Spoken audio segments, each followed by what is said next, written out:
Hey guys, how you going?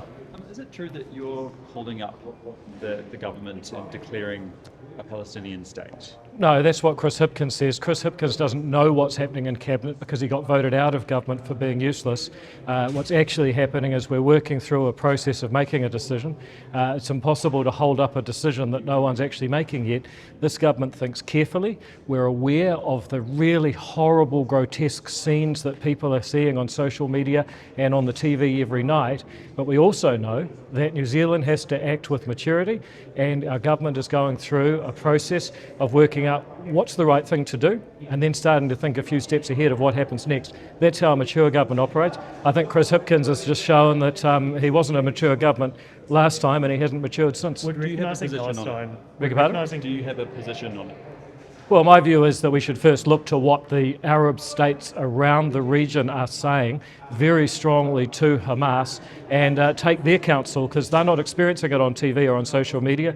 In their region, it's a reality. Once we understand where they are, then I think we can work towards a position. But their position is Hamas, get gone. Would recognising Palestine be a reward, though, for terrorism? Well, it very much depends on what the conditions are. If the conditions are the terrorists get gone, that's not really a reward for them. There does need to be a reward for all the people in the region who I believe should have the benefit of universal human rights. We're far from that right now, and getting there is going to take some pretty tough work. So what are acts prerequisites? Would you need Hamas to release all the hostages before you would agree? Well, I mean, from my point of view, releasing the hostages should be an obvious precondition to any change. But like I say, the government is working through a position and we will hang together on that position as we work it through. Do you believe the coalition will come to a unified position? Yeah, I do. I think our government will work very well together and ultimately will support a position that is well discussed and in the best interest of New Zealand. But the idea that I or anyone else am holding up a decision that hasn't even started to be made yet is a little premature. Why has it taken this long to get to this point? Well, my question back to you is, why have others jumped in so rapidly? You know, I've always believed in New Zealand exceptionalism.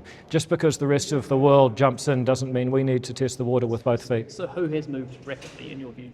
Well, you follow the news better than me, or at least I hope you do, because it's your job. Well, you're talking about France and the United Kingdom. Is that who you're referring to?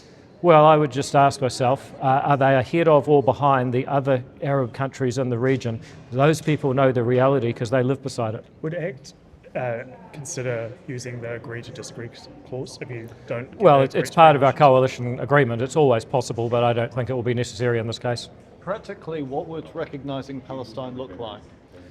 Well, I mean, that's the question. Who are you recognising as it currently exists? You'd be making friends with terrorists. And here's the reality. You listen to these people like Debbie Ngarewa-Packer, Chloe Swarbrick, Marama Davidson. If the Greens and Te Pāti Māori were in charge, we would be making friends with terrorists right now. It's so naive, and that's what Chris Hipkins is trying to deflect from. He's trying to talk about our government because he doesn't want to talk about the people that he's in bed with on the other side of the aisle. What's the feedback? What are you hearing from constituents? Look, clearly passions and emotions are high. There's grotesque imagery, there's terrible abuses of people's basic rights, but there's also a range of understanding of who's responsible for that. In my view, it is the terrorists who, by the way, are homophobic, misogynistic, are using people as human shields and killing a huge number of people. It's all very well for people to blame Israel, but you need to take a balanced view of this and try and seek universal human rights for all as the outcome. But do you think the Israel government's approach is still proportionate to the original offence from Hamas? I think Israel, like us, has an imperfect democracy.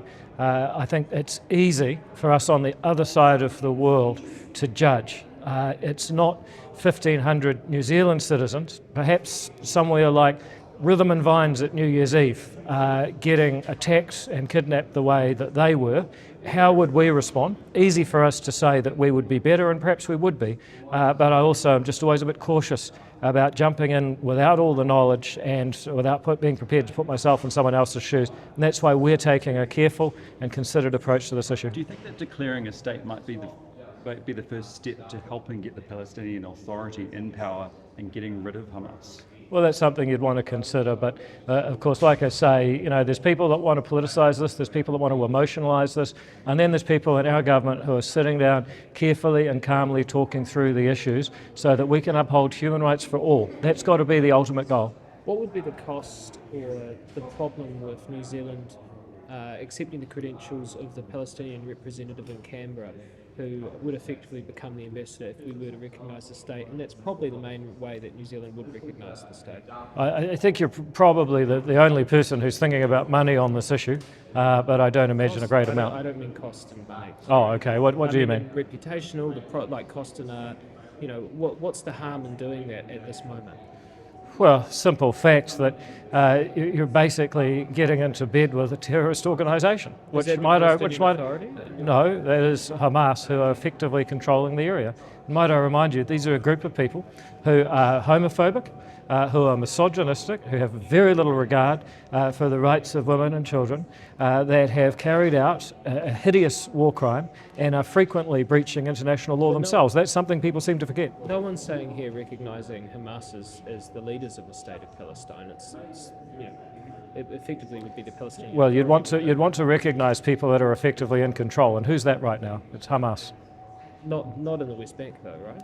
Well, if you want to recognise the West Bank, then that's a different issue. But the fact is that right now, everyone is focused on Gaza. That is the issue that people are trying to address. And no one, if you go and recognise any kind of state, whether it's the Palestinian Authority or whatever, is going to think that this is about the West Bank. They're going to regard it as being about Gaza. That's where the eyes are, and that's where the image of every country is going to be judged, if that's your question.